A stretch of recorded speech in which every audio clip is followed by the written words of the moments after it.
Et bienvenue à tous, toujours pour cette grande soirée autour du Rendez-vous du Futur, le 25e Rendez-vous du Futur. Vous avez peut-être assisté au First, le Second First, avec le projet En Archipel. Et là, vous avez donc rendez-vous avec Vincent Cespedes pendant une bonne heure, ici, toujours en direct du Cube, le Cube à Issy-les-Moulineaux. Le Rendez-vous du Futur, c'est donc le 25e, il est toujours parrainé par Joël de Ronet. Et cela fait quasiment 4 ans. Nous explorons le futur en invitant et en dialoguant avec des personnalités de tous les horizons, vraiment de tous les horizons, qui parlent du passé, du présent pour explorer le futur, et toujours avec cette vision d'un futur un tout petit peu désirable.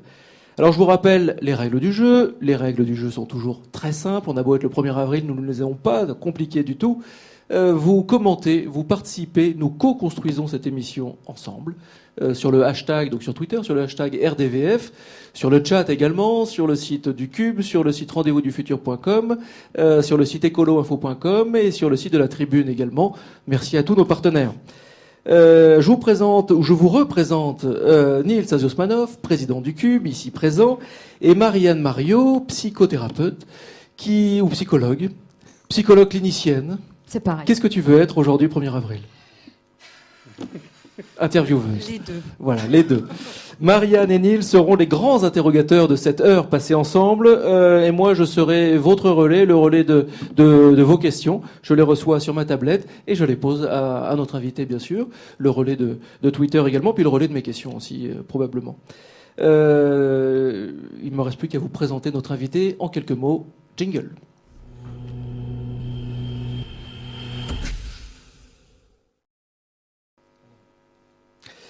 Alors bon, je vais être très très rapide, Vincent Cespedes, parce que pour moi, vous correspondez bien à l'idée que nous faisions au tout début en lançant ce projet Rendez-vous du Futur, il y a donc 4 ans, avec Joël de Ronet.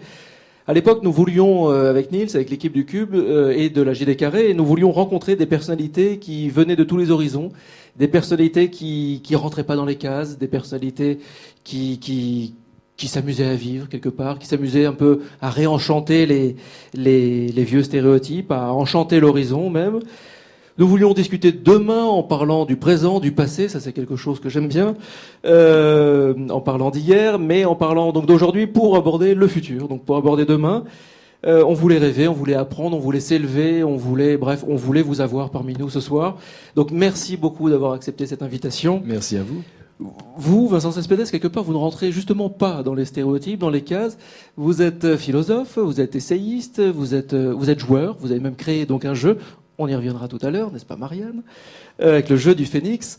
Vous êtes pratiquant de Kung-Fu. J'ai pas trouvé s'il y avait un terme comme tennisman ou footballeur, donc pratiquant de Kung-Fu. Je dis en m'amusant Kung-Fuka, mais je mélange la Chine et le Japon, ça doit pas plaire du tout. Kung-Fuka. Bon, on va l'utiliser ce soir et on dira que c'est un 1er avril si on nous en fait la remarque. Vous êtes également chroniqueur radio, vous êtes musicien aussi. On va également en parler. Alors vous avez sorti il y a quelques mois un essai sur l'ambition ou l'épopée de soi, qui est ici, et c'est chez Flammarion. Et c'est un livre que je vous recommande, et nous en reparlerons également. En fait, on va parler de plein de choses. Nils me le pique. Ce soir, on va donc parler du monde qui nous entoure. On va revenir sur pas mal de choses que vous avez faites. On va parler de nouveaux modèles, on va parler d'ambition, on va parler de sport aussi, on va parler de science. Bref. On va parler d'énormément de choses. Mais d'abord, j'aimerais juste avoir votre petit avis en quelques mots, votre petite sensation sur le First que nous avons vécu juste avant. Donc avec ce drôle de projet en archipel qui tente d'explorer une nouvelle manière d'enseigner et d'apprendre. Bah écoutez, moi je trouve on ne peut qu'être ébahi de voir la créativité qui a été mise à l'œuvre là-dedans. J'aime particulièrement la gourmandise, c'est-à-dire que quand ces personnes nous parlent du projet, on sent qu'elles sont habitées par la passion, l'enthousiasme, et c'est très communicatif. Donc ça c'est fondamental. C'est pas l'ingénierie humaine, c'est pas mécanisé, c'est pas froid, c'est pas bureaucratique. Et évidemment ça va entrer en confrontation et en litige et en conflit avec la bureaucratie scolaire que j'ai vécue de l'intérieur. Et je peux vous dire qu'on n'en est encore pas là en France. Il y a bien sûr des personnes très éveillées, très au fait de l'avenir et du futur dans l'éducation nationale, mais il y a une immense bureaucratie qui fonctionne par chasse gardée et qui veut garder cet enseignement aujourd'hui un peu archaïque. J'ai l'impression qu'on va en parler un petit peu de cette bureaucratie galopante, puisque quelqu'un vous a posé une question, quelqu'un qui est passé chez nous, qui s'appelle André Braic, et qui avait une question à vous poser. On se retrouve juste après.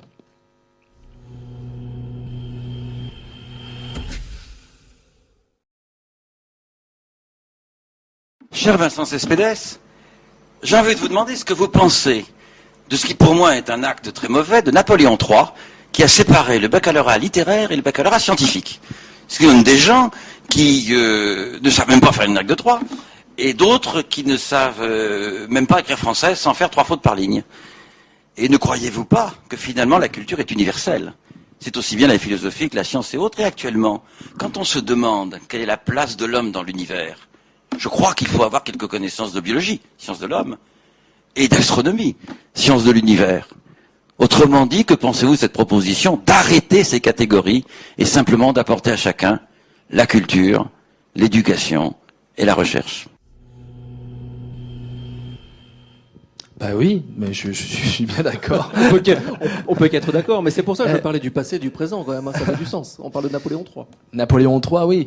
En fait, on a voulu catégoriser, on a voulu faire quelque chose de très retors.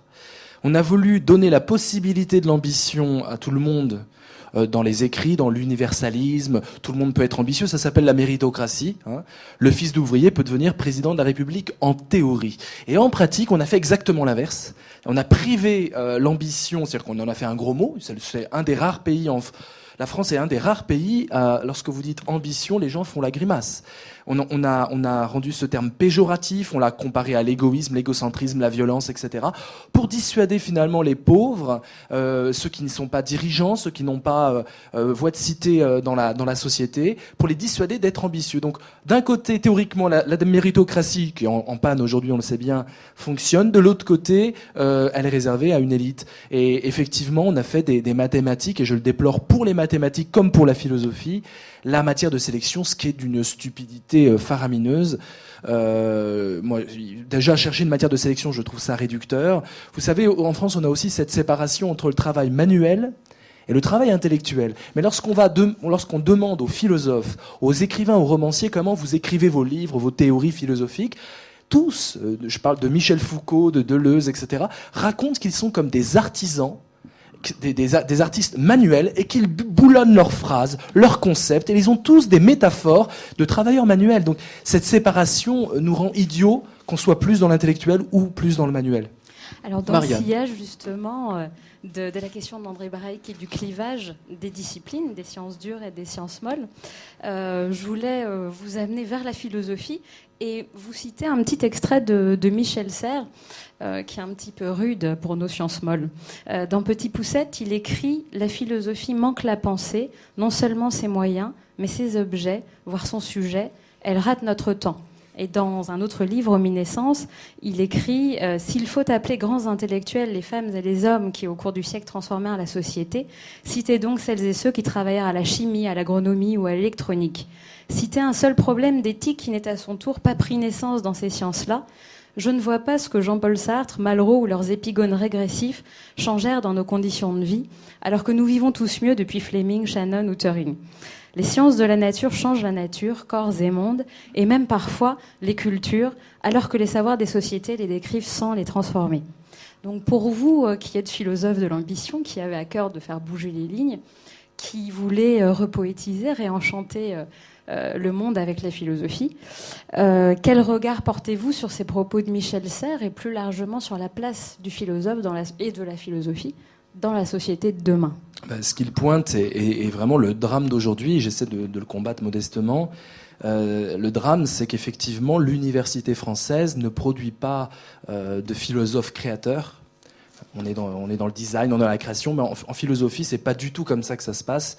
Alors là, on est vraiment dans le conservatisme. J'ai fait mes études à Paris 4 Sorbonne. On avait des cours de théologie de 3 siècles passés.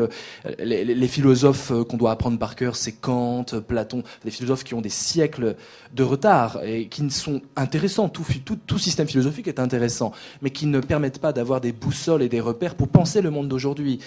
Michel Serres est un penseur qu'on devrait apprendre apprendre aussi à l'université parce que lui donne des jalons. Donc je suis pour une philosophie complètement ancrée dans le quotidien. Pour moi, la philosophie, c'est une pratique collective avant tout. C'est la circulation de la connaissance, c'est l'amour de la connaissance, donc du point d'interrogation, et ça, tout le monde peut le partager. Alors il ne faut pas évidemment dégrader la philosophie, c'est se consacrer toute sa vie à un problème, la philosophie. Donc c'est toujours intéressant de voir des fous furieux qui se sont dit, voilà, ça va être le problème de ma vie, je vais écrire 20 livres là-dessus, je vais enquêter, je vais aller loin là-dedans. C'est toujours intéressant. Mais il faut que la philosophie soit appliquée. Comme on parle de mathématiques appliquées, il faut que la philosophie soit appliquée au monde de l'entreprise, au monde du bien-être, sans tomber dans le développement personnel, de la philosophie, mais qu'on parle d'amour. J'étais un des rares philosophes ces derniers temps à faire des théories nouvelles, audacieuses, je pense, j'espère, en tout cas alternatives, sur l'amour, la famille, le couple. Je suis étonné à chaque fois qu'il n'y ait que moi sur la place médiatique, intellectuelle, qui critique le couple obligatoire aujourd'hui, ce que j'appelle l'encouplement. Les jeunes de 20 ans disent oui, vous avez raison, on vous soutient, mais c'est vrai que ça fait tout de suite sujet pas sérieux, alors que c'est un sujet fondamental qui gouverne nos vies. Oui, vous avez d'ailleurs pour les inconditionnels qui sont dans la salle, ils sont nombreux, un petit extrait de votre dernier livre qui, vous écrivez, le véhicule le plus efficace du consumérisme est la famille nucléaire. C'est la seule cible que puissent atteindre les fabuleux rouages de notre marketing. Sa première tâche est par conséquent de la créer. Et cela à partir de jeunes adultes qu'ils se libèrent des entraves familiales. Sitôt indépendants, sitôt encouplés, sitôt père et mère, sitôt dépendants du marché. De ces banques aux multinationales, la démocratie de consommation dirigée a besoin d'une concurrence généralisée des familles pour rendre impossible toute solidarité matérielle entre elles. Donc vous souhaitez complètement déconstruire ces deux institutions. Vous êtes pour une famille dénucléarisée, modulable, nomade, partageuse. Comment... vous voyez, c'est le bordel. Faire les premiers ça sera le bordel. Oui, vu les résistances actuelles. Le modèle, d'abord cette critique-là, pour moi, il y a un maître philosophe qu'on n'apprend évidemment pas à l'université, c'est Castoriadis. Et Castoriadis, Cornelius Castoriadis a écrit dans des ouvrages cette idée fondamentale que l'individualisme contemporain n'est pas fondé sur l'individu. Elle est fondée sur la famille. La compétition, elle n'est pas d'individu à individu, elle est de famille à famille. Je veux avoir l'enfant le plus intelligent, je veux que ma famille soit comme une petite entreprise qui marche tout seul, gagner plus d'argent que le voisin, etc. Donc déjà revoir cette notion de famille. Ensuite, l'autre modèle intellectuel, c'est Abdelkader, c'est la théorie de la smala. On plonge en Arabie, on plonge dans le soufisme, on plonge dans la smala. Qu'est-ce que c'est ? C'est du nomadisme, mais réel. C'est une famille nomade qui s'organise et qui essaye de ne pas s'enfermer dans l'inauthenticité.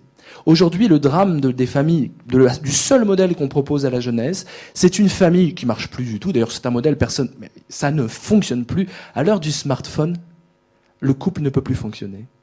À l'époque, avant le smartphone, il y avait un téléphone familial, et quand la secrétaire que le monsieur s'amusait à fréquenter téléphonait, c'était tout un drame, c'était compliqué à gérer. À l'heure du smartphone, on s'enferme dans sa salle de bain, on envoie 40 SMS, on dit je t'aime 40 fois. Ça marche plus, et la génération qui naît avec le smartphone ne peut plus entrer dans cette idée qu'on va consacrer son existence à une seule personne. Ce qui me sidère, c'est que les philosophes actuels, lorsqu'ils traitent la question, des philosophes un peu réactionnaires comme Alain Finkielkraut, aux philosophes prétendus révolutionnaires comme Alain Badiou, préconisent encore ce modèle. On voit que ça a été formateur pour eux. Et l'amour, c'est la quête d'éternité dans le couple, etc. Donc il faut qu'on repense. Moi, je suis pour l'amour. Je suis pour que l'amour existe en toute sincérité et sans duplicité. Aujourd'hui, l'amour, tel qu'il est vendu, le couple, c'est un tue-l'amour où la duplicité doit s'installer. Ben non, je compte beaucoup sur la jeunesse pour ça. Nils, un mot ? Alors moi déjà, je voudrais dire que j'ai lu votre livre et que je me suis régalé. Voilà. Merci. Je conseille vraiment vivement sa lecture. Puis je voudrais saluer Muriel de Saint-Sauveur et Véronique Anger qui sont avec nous. Ça me fait très plaisir. Et Muriel de Saint-Sauveur était intervenue dans un précédent Rendez-vous du futur. Et Véronique Anger prépare le forum Changer d'air qui va cartonner à la Cité des Sciences au mois de juin. Et sera notre invité dans un prochain Rendez-vous du futur, le 22 mai d'ailleurs, prenons date. Alors, dans votre livre, donc que j'ai lu avec beaucoup de plaisir, vous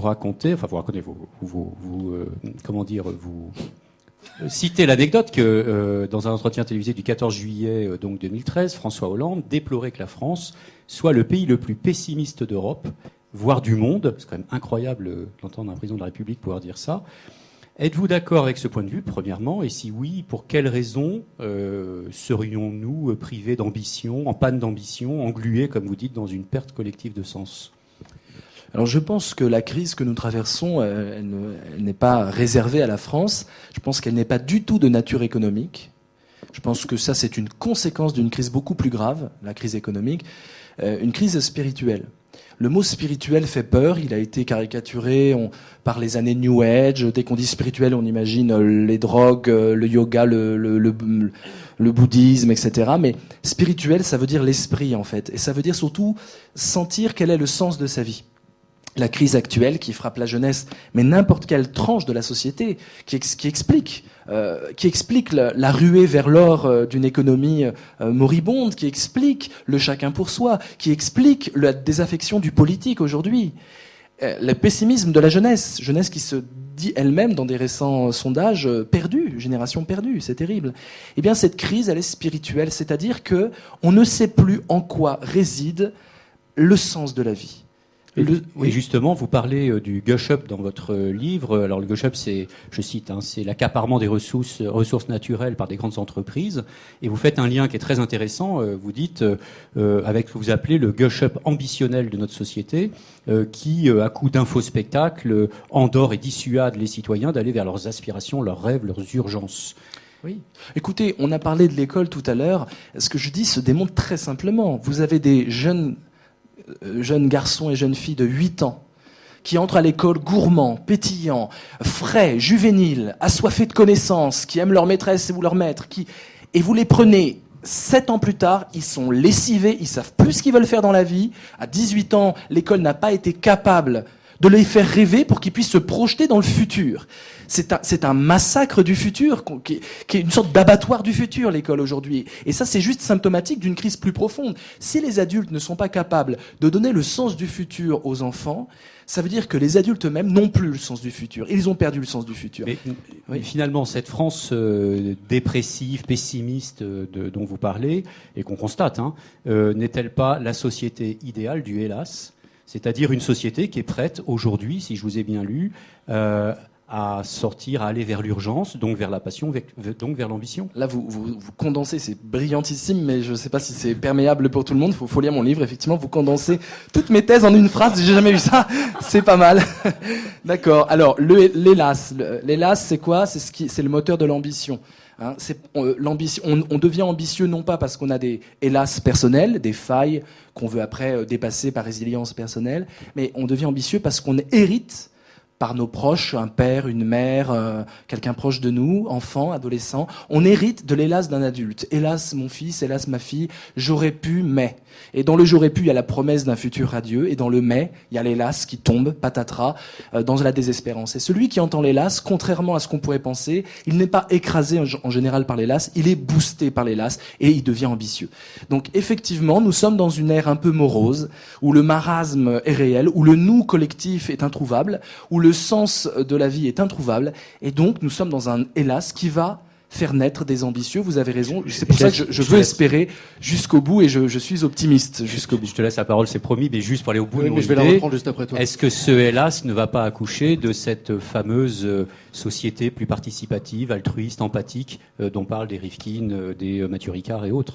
Oui, alors, ils en parlent, c'est bien, c'est souvent incantatoire. Rifkin, lui, démontre un peu, mais c'est souvent incantatoire. Moi, je pense qu'il y a 3 obstacles à franchir et puis une opportunité à saisir. Le premier obstacle, il faut absolument qu'on crée du collectif. Tout ce qui est dans le nous, N-O-U-S, et qui sort du virtuel. Le nous virtuel, c'est très sympa, mais le nous, on parlait de la présence des professeurs en chair et en os. Il faut du nous en chair et en os. Donc tout ce qui est dans le nous va vers cet optimisme et cet avenir meilleur. Deuxième chose, il faut être mondialisé dans sa tête. Le sens de la vie, il passe par le voyage. Et le voyage, c'est pas simplement prendre un billet d'avion. Le voyage, c'est le transculturel, l'interculturel, c'est les langues, c'est la connaissance qui doit être mondiale. Troisième obstacle, sortir donc de chez soi. Troisième obstacle, véritablement, il faut introduire les femmes, leur donner du pouvoir, parce que c'est la seule façon de sortir de l'idiotie masculine organisée, le communautarisme masculin, qui est dans les entreprises, qui sévit dans les œuvres d'art. 92% des œuvres d'art aujourd'hui en 2014, ce sont des hommes. Voilà, cette sorte de communautarisme-là fait qu'on se regarde entre nous dans les wagons des TGV de première classe et on n'est pas beau, on n'est pas pétillant, on est entre nous masculins et on n'a pas d'altérité, pas de regard autre qui vient. Quand je parle des femmes, je parle des noirs, je parle des handicapés, je parle des minorités en fait. Qu'on casse le communautarisme blanc de plus de 50 ans, masculin, etc. Et puis l'opportunité à saisir, c'est redécouvrir, et ça presque c'est une opportunité civilisationnelle, occidentale. L'Occident s'est érigé avec brio parfois dans la chirurgie, dans la science, etc. sur le rejet de la passion. Il fallait rejeter la passion qui troublait la raison. Les racines chrétiennes, on les trouve aussi là-dedans. Il faut réhabiliter la passion. Non pas la passion napoléonienne, on parlait de Napoléon, ou hegelienne, c'est-à-dire la passion du grand homme sur talonnette qui va à lui seul sauver la France. Pas cette passion-là, la passion de tout le monde, l'agrégat des passions possibles. Dans l'entreprise, la passion n'existe pas. Dans l'école, la passion n'existe pas. Elle est tuée, c'est elle l'ennemi à abattre. Il faut comprendre qu'il faut un management par la passion. Il faut des professeurs qui soient sélectionnés pour leur transmission de la passion. Il faut réinventer l'enthousiasme aujourd'hui, sinon le futur risque d'être bien pessimiste encore. Je te redonnerai la parole tout à l'heure, Marianne, tu vas voir. Parce que nous avons un petit jeu, nous avons des traditions quand même dans cette émission. Du coup, il faut quand même respecter les traditions. Elles se respectent encore. Donc, nous avons donc un petit jeu et nous avons quelques images à vous montrer et je vais vous faire réagir sur ces petites images. John, est-ce qu'on peut montrer la première image? Alors là, c'est un TEDx. Vous avez participé récemment au TEDx Nancy. On voit de plus en plus de conférences TED, mais également de conférences partout, de forums, C'est bon signe, ça, quand même. Il y a une foisonnance de la rencontre, de l'idée, du partage. Parce que j'aime beaucoup dans les conférences TED, c'est le format court, extrêmement adapté à une synthèse. Parce que le risque, c'est de s'étaler trop. Aujourd'hui, l'info circule, on a beaucoup de fenêtres, il faut apprendre la synthèse. Ce que Bourdieu et d'autres philosophes d'un autre temps ne voulaient pas apprendre. La télévision, Bourdieu la conspuait parce qu'il était nul à la télévision, tout simplement. Et donc, ça fait partie du job aujourd'hui d'être bon à la télé, c'est-à-dire de résumer un livre de 300 pages en 3 phrases, d'être percutant dans les débats. Voilà, bravo, vous êtes excellent. Je vais prendre des cours. Et donc les conférences TED, c'est ça. Et puis il y a aussi l'esprit TED, design, entertainment, technologie. C'est-à-dire, parlez-nous de votre expérience. Ok, vous êtes intellectuel, vous avez lu des livres, vous avez écrit des livres, mais vous, quelle est... Donc c'est une connexion de la connaissance et du corps. Et quand je parle de passion, on ne parle que de ça dans ce format. Il y en a d'autres à inventer. Dans ce format de conférence, l'intelligence, la créativité et la passion. Alors là, j'en ai 3 cette année, dont un, le prochain, ça sera à Cannes, le 26 avril. C'est la première fois que ça se passe à Cannes. C'est vraiment un TEDx Festival de Cannes, et ça sera sur le joli thème de happiness and business, le bonheur et le travail. Sur un tapis rouge, peut-être. Peut-être, espérons. Une autre image, ou plutôt des images, et merci Marianne, puisque c'est toi qui m'a envoyé ces images-là, des images d'un certain Jacques Brel, qui parle d'espérance, de génération d'imbéciles, etc. On va voir. Eh bien, un type qui était venu en disant, et un jour tu rencontreras une femme, et tu l'aimeras toute ta vie, et elle t'aimera toute ta vie, et vous vivrez heureux et sans problème, dans une petite maison, avec un petit jardin, un petit fauteuil, un petit poste de télévision, une petite pension avec un petit... Voilà l'espérance. On file ça dans la tête des gens. Et c'est abominable. D'ailleurs, ça, c'est fini. Nous, on a été la dernière génération d'imbéciles, tu sais, le maire. Parce que les gars, maintenant, ils sont beaucoup mieux. Ils ont compris. Il faut dire, ils nous en veulent. On les a un peu aidés à ce qu'ils comprennent ça. Enfin, un certain nombre de vie, c'est formidable. Ils sont 10 fois plus malins que nous. Et malins dans le beau sens du mot. Ils sont 10 fois plus intelligents que nous, plus ouverts que nous. Nous, on a encore été élevés comme les chevaux de brasserie, hein. Eux, ça va bien. Moi, je suis content pour eux. Ami, remplis mon verre.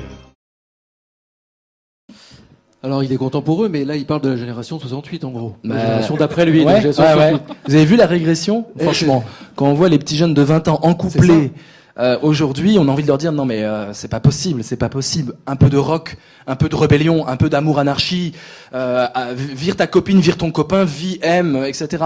Et qu'est-ce qui a changé la donne? Parce que normalement, il avait raison. Après l'arrivée de la pilule, l'idée du couple et l'idée de faire des bébés, c'était séparé. Donc ils se sont bien amusés. Mais ce qui a été une chape de plomb, c'est le sida qui a été instrumentalisé par une bourgeoisie encouplante avec l'idée que le préservatif c'était la mort. Alors que le préservatif, si on réfléchit 3 secondes, c'est l'opportunité de faire l'amour avec qui on veut, quand on veut, sans même avoir de bébé, de MST, quoi que ce soit. C'est le bonheur. On nous a présenté pendant 10 ans le préservatif, la mort, attention, le danger, protège-toi. Mais non, le préservatif, c'est juste que tu n'as plus besoin d'avoir ces engagements, ce pack Ikea Boy, comme on dit dans Fight Club, hein, être un Ikea Boy, tout est prédigéré, pré-aimé, pré-mâché. Ta vie, en fait, elle est prévécue. Tu as juste à suivre les rails. Donc moi, ce que j'aime dans Jacques Brel, qui est pour moi un philosophe, hein, c'est pour moi, je le cite d'ailleurs dans mon livre, bien vu, c'est un philosophe. Je vous recommande sa chanson peu connue, Les singes de mon quartier. Extraordinaire hymne à la liberté et à l'insurrection. Ce que j'aime chez Jacques Brel, je finis juste là-dessus, c'est son insurrection par rapport aux bourgeois. Or aujourd'hui, l'embourgeoisement est généralisé. Même les banlieusards rappeurs ont de la bourgeoisie dans la tête. On a réussi ça. Ils veulent le petit pavillon, la copine, etc. Mais bon Dieu, on veut de l'irrévérence. On veut que le système...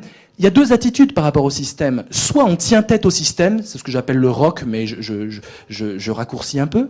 Soit on veut être dans le système au poste le plus élevé pour pas avoir d'ordre au-dessus, mais donner des ordres. Aujourd'hui, quand on interroge la jeunesse, elle a tendance à ne plus comprendre ce que ça veut dire tenir tête au système, ou alors c'est une jeunesse désespérée, dans les squats, dans des milieux qui vivotent dans l'art. Ou alors une jeunesse qui s'organise dans les réseaux sociaux et dans d'autres modes de convivialité. Un petit mot sur Madame Poujol et votre hélas. Oui, Madame Poujol, c'était ma maîtresse de maternelle. Si elle m'entend aujourd'hui, Madame Poujol, je veux vous revoir. Madame Poujol. J'étais son chouchou, donc elle était très... Madame Poujol, c'est quelqu'un qui arrêtait de faire arreux quand elle avait un enfant, elle lui parlait d'adulte à adulte. Voilà. Et quand Jacques Brel est mort en 78, elle arrive en classe, elle se met à pleurer. Mais pas par pathos, juste je pleure. Et elle nous a dit, écoutez, je suis triste parce que Jacques Brel est mort. Elle nous a parlé de Jacques Brel. Et voilà, c'est ça la passion. C'est pas simplement youpla boum la passion. La passion, c'est être authentique dans son corps et dans ses émotions et ne pas chercher à cuirasser ses émotions au nom d'une ligne bourgeoise de je dois gérer ma vie, mes émotions, mes amours, mon calendrier. Le mot gérer doit exploser. Il faut digérer le monde. Il faut pas le gérer. Une toute dernière image, c'est l'image, elle va arriver. Bon, ou elle est peut-être dans le train, elle va peut-être arriver. Quand les images désobéissent, c'est bon signe. Voilà, c'était la couverture du bouquin, mais en même temps, on en a pas mal parlé avant. Et Marianne, tu voulais peut-être réagir, ou Nils, ça n'arrête plus, c'est Sur l'ambition, oui, j'ai plein de questions. Marianne. J'y vais. À toi. C'est dur hein, parce qu'on se dispute pour vous poser des questions, c'est terrible. On n'en peut plus. On commence l'anarchie, le chaos est c'est déjà là, punk, c'est bien. c'est punk. C'est qu'on est dans la passion. Oui, c'était une question donc sur l'homme du futur qui n'est pas nécessairement ambitieux, mais l'ambitieux, lui, est nécessairement un homme du futur qui conjugue au futur, qui veut s'affranchir. L'homme au sens masculin ? Non, l'humain. Ah, l'humain. Oui. Qui veut s'affranchir du présent et le dépasser. Donc, que l'on soit plus ou moins ambitieux, conjuguer avec talent le présent et le futur, est-ce retrouver le goût du risque, le goût de la transgression, le goût du jeu et le désir? Oui, il y a tout ça dans l'ambition. Et c'est pour ça que les ambitieux ne se posent jamais la question, suis-je vraiment heureux ou suis-je assez heureux? Alors là, ça choque parce que toutes les femmes disent « Ah ben non, attends, c'est pas ce qu'on m'a dit. » Les hommes, ils ont compris que l'ambition, c'est rien à voir avec le bonheur et l'épanouissement personnel, que l'ambition, c'est politique, par essence, c'est la Rome antique. Ambitio, en latin, c'est celui qui briguait des mandats dans la Rome antique et qui marchait dans l'agora en disant à haute voix son programme et qui avait des followers, des gens qui le suivaient en toge. Donc c'est politique. Je veux changer le monde, venez avec moi. C'est ça l'ambition. Françoise Giroud dit l'ambition, c'est imprimer ses règles, changer les règles, changer la donne, laisser son empreinte. C'est politique, laisser son empreinte. C'est la société, c'est le nous. Mais on vend aux femmes, c'est pour ça que je voulais une précision, on vend aux femmes, dans les magazines féminins, les psys sont géniaux pour ça, ils adorent arnaquer les femmes en faisant semblant de vouloir le meilleur pour elles. Les psys de magazines féminins, pas tous. Il y a des rebelles. Marianne, non, j'ai rien, il n'y a aucune attaque. Resituer un petit peu les choses. Mais on vend aux femmes une ambition spéciale femme, l'ambition d'être épanouie. Et dans épanoui, il y a le couple, la vie personnelle, les enfants, etc. Eh bien non, l'ambition c'est pas ça. Ça s'appelle de vouloir être heureux. Mais l'ambition, c'est je suis heureux de toute façon parce que je prends un pied fou dans la vie. Qu'est-ce que je fais de mon bonheur? J'ai une quantité d'énergie à ma disposition. C'est ça la définition du bonheur. C'est juste ça. J'ai la pêche, c'est ça le bonheur. J'ai la pêche. Je suis vivant, j'ai la pêche. Mais j'en fais quoi de cette pêche? Je tape dans un sac de boxe, je change le monde, j'arrive et j'essaie de changer les injustices. Et donc, à chaque fois, dans les 800 portraits d'ambitieux que je vois dans mon livre, j'essaie de voir qu'est-ce que ces ambitieux ont fait de leur pêche. Mandela, il avait la pêche, il a fait quoi? Gandhi, il avait la pêche. Hitler, il avait la pêche aussi. Et donc, ça peut mener au pire, l'ambition. Je suis pas un laudateur de l'ambition. Tout dépend de, est-ce que c'est une ambition égocentrée? J'ai de l'ambition pour mon image et moi-même. Et là, elle est pas géniale, cette ambition. Ambition démonstrative. Je dois démontrer que je suis le meilleur. Ou alors, c'est une ambition expressive, artistique, quelque part, poétique. J'ai quelque chose à exprimer avec cette pêche dont je vous parlais. Je dois la faire jaillir. Je dois la faire sortir. Je dois créer du lien. C'est l'ambition expressive qui est l'ambition à sauver pour moi.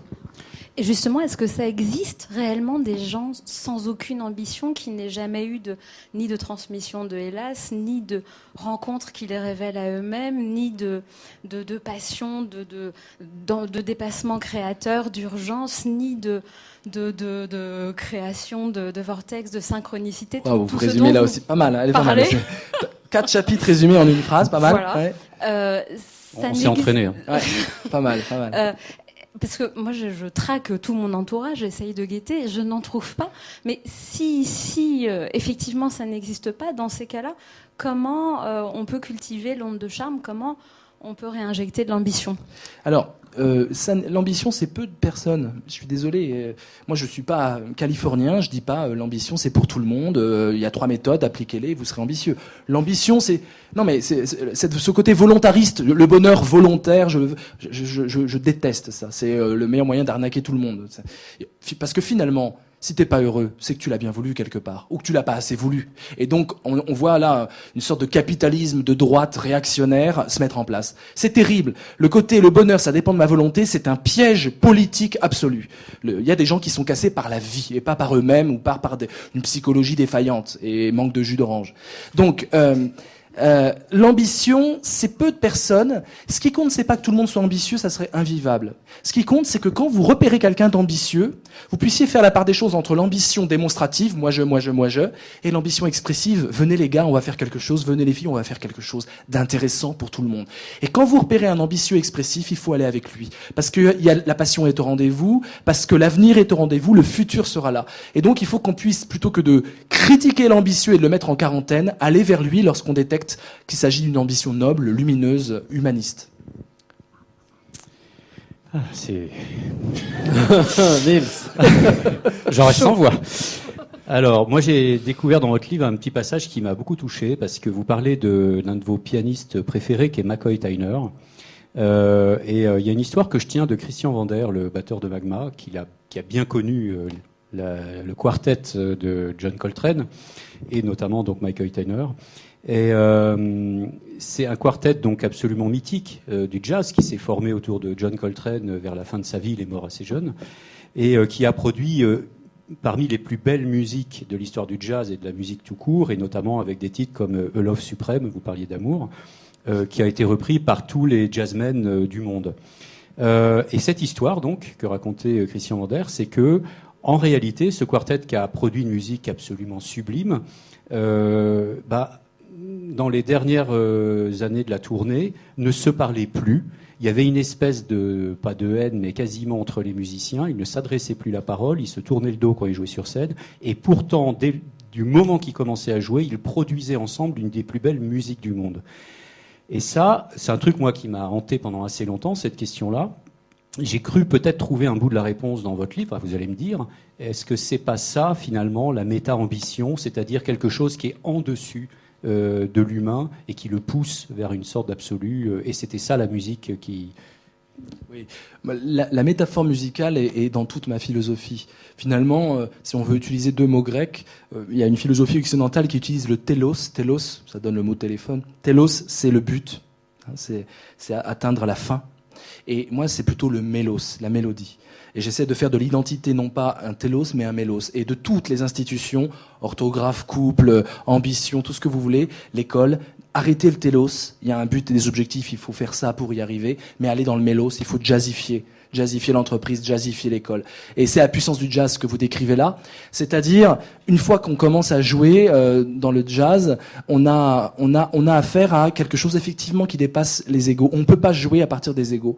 Et donc je pense que c'est une thérapie pour des gens qui se font la gueule et qui sont dans des égos dans la vie quotidienne, etc. C'est une façon de dépasser ça. Je pense à Sonny Rollins, le grand jazzman. Sonny Rollins dit une chose très belle qu'il faut dire à la jeunesse.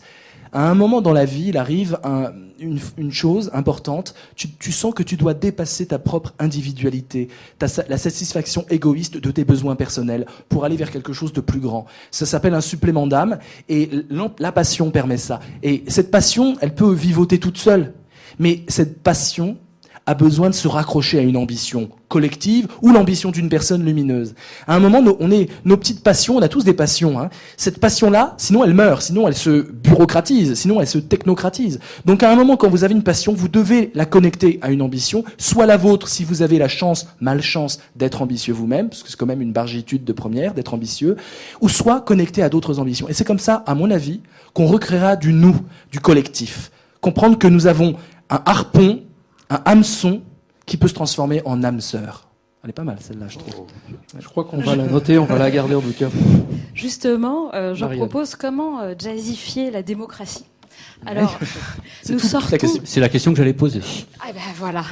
Ah, on Tu sent vois, la préparation en solo. à fond, à fond. Nous sortons d'une période électorale. Et c'est l'occasion de se pencher sur les démocraties du futur. Il y a un auteur belge qui s'appelle David Van Reybrouck qui vient de sortir un livre contre les élections, où il fait le constat on sanctifie les élections, on vénère les élections, et en même temps on méprise les élus, on a le sentiment qu'ils nous représentent absolument pas. Et puis, autre paradoxe, on demande sans arrêt aux citoyens ce qu'ils pensent par voie d'urne ou de sondage, sans jamais le faire penser. Et donc lui proposait une démocratie délibérative ou bi-représentative, c'est-à-dire avec une partie de citoyens tirés au sort, une partie d'élus qui collaboreraient ensemble, qui créeraient un consensus, qui penseraient ensemble. Et donc, vous, que pensez-vous de cette méthode ? Est-ce que vous imaginez d'autres participations citoyennes qui pourraient redonner de l'élan, enfin un nouvel élan aux démocraties occidentales fatiguées, ou carrément une réinvention totale Bah écoutez, moi je vais là pour le coup, je vais pas être tellement un inventeur. Je pense qu'on a un beau système. Je pense que notre système il est très bien, sauf qu'on n'y croit plus, on n'arrive pas à le transmettre avec passion. Et ça parle plus du tout à personne. Notre système, il est bien, sauf qu'à un moment, on a considéré la politique comme un travail de professionnel. Et le problème, il est là. C'est-à-dire qu'au lieu d'avoir des fils d'ouvriers journalistes dans les médias, des fils d'ouvriers, je dis pas que eux, mais toutes les classes sociales représentées, la démocratie, c'est ça le but. On a eu une Assemblée nationale où les femmes étaient exclues, les minorités étaient exclues, et les dirigeants se sont enfermés dans un ghetto. Donc je pense qu'il suffit de déghettoiser notre démocratie, vous allez voir, le système fonctionne très bien. Je suis pas du tout quelqu'un de révolutionnaire dans ce sens-là. Si on déghettoise la démocratie, donc des idées contraires vont pouvoir s'affronter. Des points de vue et des idéologies vont pouvoir s'affronter. Des idéologies peut-être non capitalistes, des idéologies qui vont travailler sur le vivre ensemble, sur l'école. Enfin, on va pouvoir travailler l'école. Donc, il est très important de déghettoiser. Alors, comment déghettoiser ? Il y a deux possibilités, selon moi. La première, c'est la version un peu américaine, qui est en fait un ghetto qui se constitue et qui rachète un peu sa crédibilité en mettant au compte-gouttes par des quotas des minorités et un peu d'altérité. Moi, je pense que là, effectivement, il faut une révolution. Une révolution non pas de changement de système, mais une révolution contre le ghetto. Je pense qu'il faut qu'on soit en colère. J'espère le marasme ambiant va se transformer en colère. Il est hors de question aujourd'hui qu'il n'y ait pas de femmes représentées dans les partis, à l'Assemblée nationale. Et il faut de la colère. Il faut que les femmes arrêtent d'être dans l'assertivité, ce mot inventé en Amérique bien sûr, qui consiste à rester bourgeois même dans le conflit. Hein. Oh non, je te parle, vraiment, je suis pas d'accord avec toi. Non. Quand à l'Assemblée nationale vous avez un député qui se met à faire des blagues sexistes contre une autre députée, la députée se lève, prend sa main droite et lui envoie dans la tête. C'est ça la révolution que je veux. La colère, d'abord féminine, la colère des minorités. Il faut être en colère non pas pour vouloir être un représentant d'une communauté, surtout pas, je suis contre ça. Il faut être en colère pour qu'on arrête d'être dans une optique exclusivement bourgeoise, c'est-à-dire une sorte de confort intellectuel que d'autres intellectuels disaient que c'était en fait une paresse et un crime intellectuel. Donc la déghettoisation à laquelle j'aspire, c'est un vaste décloisonnement. Faire en sorte que les banlieues et les villes puissent cohabiter. Faire en sorte qu'il y ait de la mixité sociale, mais arrêtons de la décréter. Vivons-la. Il faut saboter le système de ghettoisation obligatoire. Saboter le système. Dans l'école, dans l'entreprise, partout. Et ça doit passer par des moyens, évidemment, des moyens de sabotage. Je parlais de violence physique. Il ne s'agit pas d'en arriver là, mais la violence intellectuelle qui va toucher les superstructures, j'y crois vraiment en tant que philosophe. Et donc il faut saboter le système de déghettoisation obligatoire. Le grand décloisonnement, c'est de ça dont notre démocratie a besoin. Moi, j'ai plein de questions à vous poser. Je sais plus parce que ça. Décloisonner. Il faut décloisonner. Là, c'est terrible. Oui. Alors, bon, vous dites avoir mal à soi-même ne produit que de l'inhibition. Mal aux autres constitue une pulsion de vie je le disais tout à l'heure, de Jeremy Rifkin à Mathieu Ricard, on voit aujourd'hui apparaître l'idée de civilisation, de l'empathie, de l'altruisme. Mais en fait, ce qui est intéressant, je trouve, c'est que ce qu'on voit derrière ça, c'est une nécessité. C'est un peu aussi ça que j'entends dans votre colère, dans ce que vous exprimez autour de la colère. C'est que finalement, c'est pas de l'altruisme, de l'empathie, parce que c'est sympa. C'est parce que c'est nécessaire, c'est parce qu'on n'a plus le choix. Parce que si on ne fait pas ça, on va dans le mur, parce qu'on a face à nous des défis, des enjeux qui sont collectifs, qui sont ceux de l'environnement, de la démographie, de l'économie, de tout un tas de choses, et qu'on ne pourra les résoudre que ensemble. Est-ce que vous êtes... Alors, on va dans le mur, oui, mais certains dirigeants, par cynisme, en ont rien à faire. Après moi, le déluge. Et le problème, c'est que nous, société civile responsable, on essaie de se dire, voilà, on pense à nos enfants, aux générations futures, et on se dit, bon, on est collectif, on va la jouer collectif. Mais ceux qui sont champions n'ont pas envie de jouer collectif. C'est ça le problème. Pourquoi je parle de colère? C'est parce qu'il va falloir les obliger, parce que du point de vue cynique et pragmatique, ils n'ont aucun intérêt à faire attention à ça. Donc à un moment, on voit, regardez, l'écologie comme ça freine, comme ça, on n'arrive pas à mettre en place ce changement de mentalité. C'est parce qu'il n'y a aucun intérêt en haut. Et donc il faut, plutôt que du marasme ou tomber dans les extrêmes parce qu'on sent une cause exaltante et qu'on se dit, oui, je me sens politique tout d'un coup. Mais non, c'est pas politique que de crier sa colère pour rien. Il faut organiser la colère. C'est très important. Organiser une colère lucide, une colère qui tend vers l'optimisme, pas une colère de grincheux qui vise à se faire plaindre dans une jérémiade perpétuelle. Une colère qui dit, voilà, vous nous empêchez l'optimisme, on va le faire exister. Le futur, vous nous l'empêchez, on va le faire exister. Et il n'aura pas la tête que vous avez prévue. Et donc voilà le sens, pour moi, le sens du changement. Donc on voit bien, par exemple, je parlais du féminisme, on voit bien que les hommes n'ont aucun intérêt à faire entrer les femmes. Ça leur plaît d'avoir la secrétaire, la boniche à la maison. Ça leur plaît. Ils découvrent qu'ils ont un enfant la plupart du temps au divorce.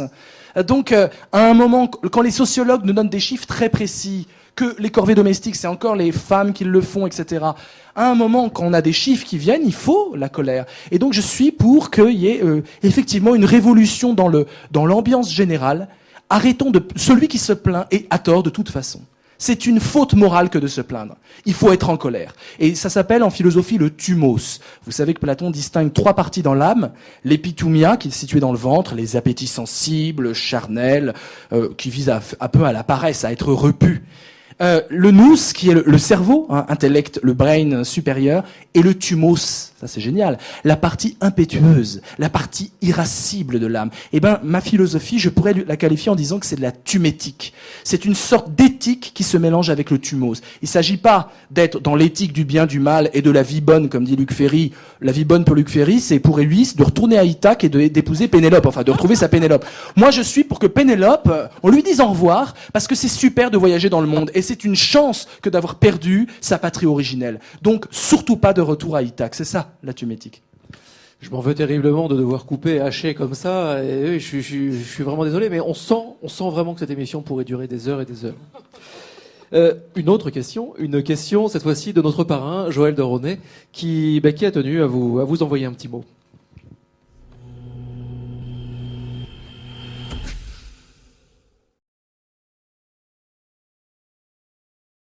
Bonjour Vincent, j'ai une petite question pour vous qui relève de votre origine multiethnique, hongroise et espagnole à la fois, et en même temps du kung-fu. Comment le kung-fu et l'origine multiethnique vous aident dans votre philosophie humaniste et affective?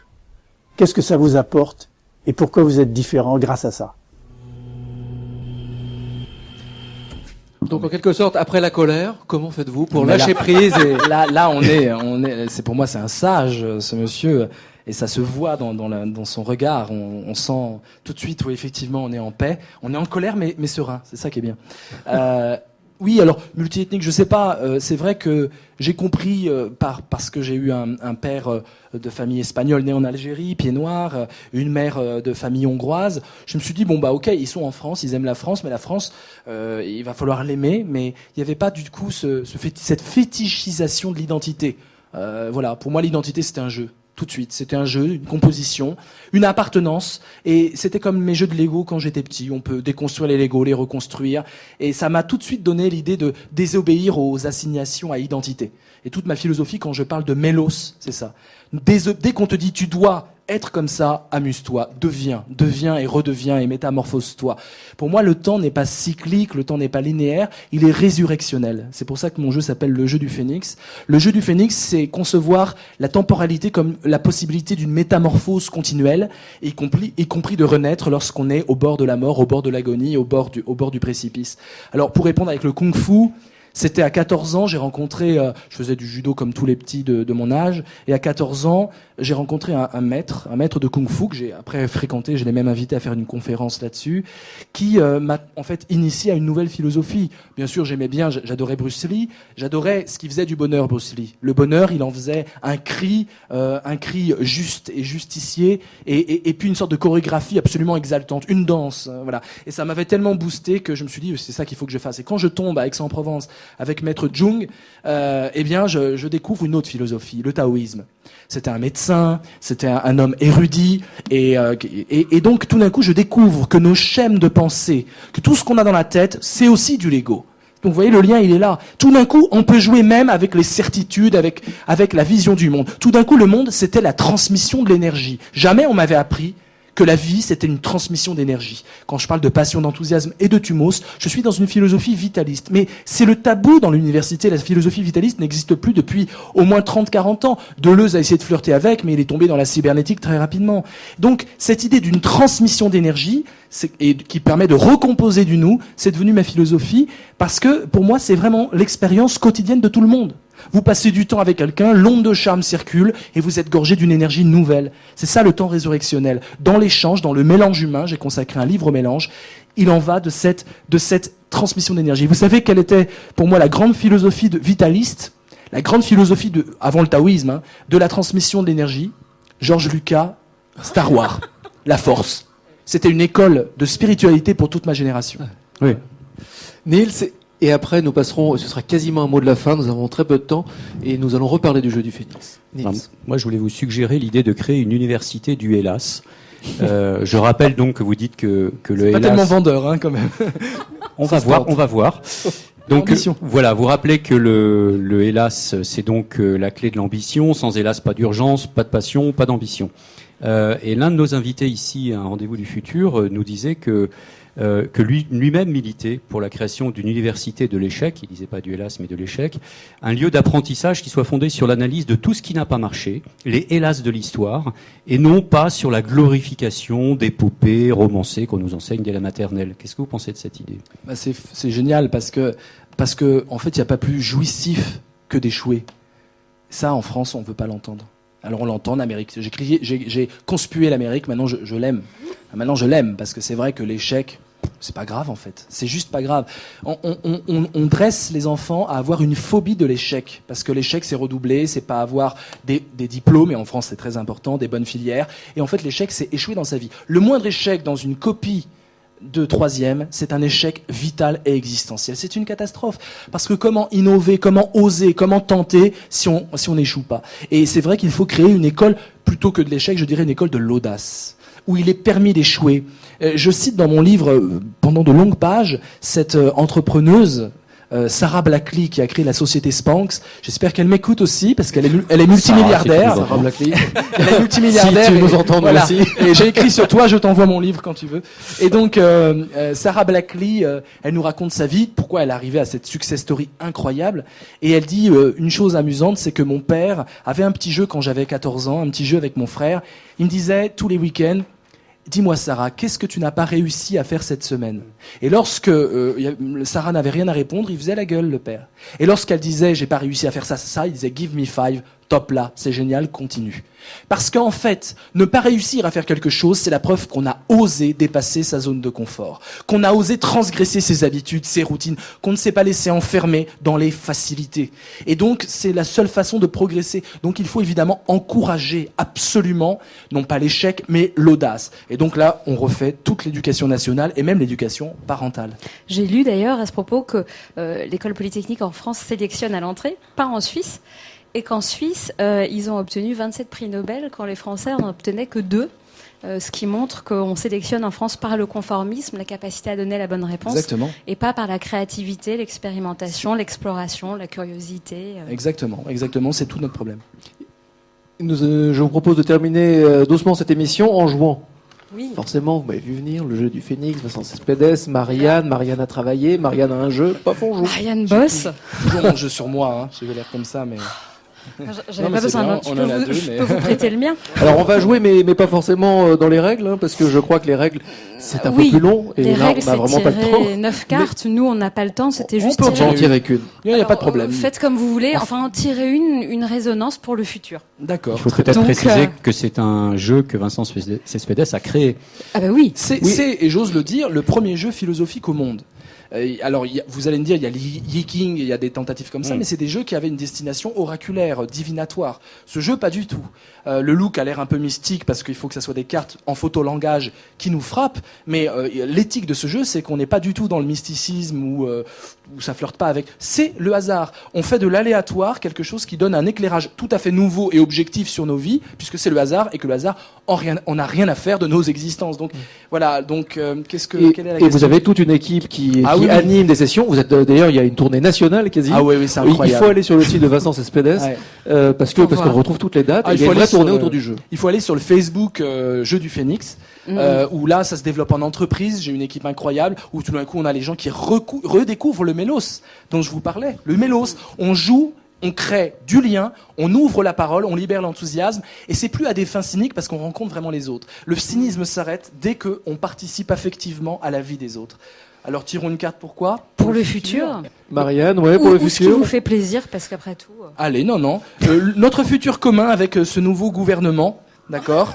Non, notre futur politique, c'est intéressant de voir. Allez-y. Allez, je tire une carte. La France. C'est la valse des cartes. Dans le mois qui vient. Merci Nils. Et c'est la licorne folle. Ah. Alors la licorne folle nous dit le jeu, nous dit le hasard. Et vous voyez le sourire que vous avez là, c'est avec ce sourire-là qu'il faut jouer. Et ne surtout pas prendre ça au sérieux, mais gardez toujours cet humour. Le temps du jeu, on fait comme si c'était vrai, comme si, on parlait du comme si tout à l'heure.